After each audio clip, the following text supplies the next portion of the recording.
Lydia Kandou bantah Kenang Mirdad dan Tina Kana cerai karena perbedaan keyakinan. Apa penyebabnya? Aktris Lydia Kandou membantah kabar perceraian Kenang Mirdad dan Tina Kana karena persoalan perbedaan keyakinan.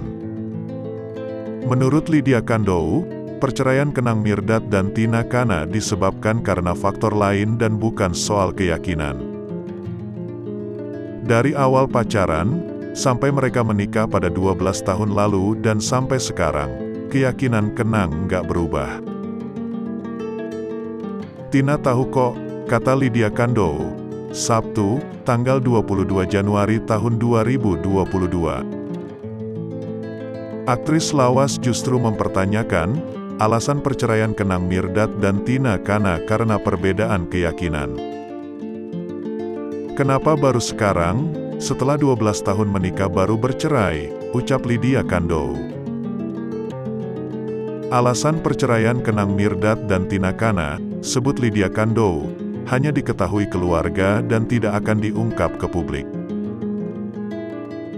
Kami memilih diam demi kebahagiaan Alaya dan Aluna, anak-anak Kenang Mirdad dan Tina Kana, kata pemain film Kejarlah Daku Kau Kutangkap itu. Doain aja untuk pemulihan dan masa depan Kenang.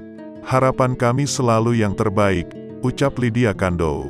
Tina Kana dan Kenang Mirdad bercerai di Pengadilan Agama Jakarta Selatan, Selasa, tanggal 18 Januari tahun 2022.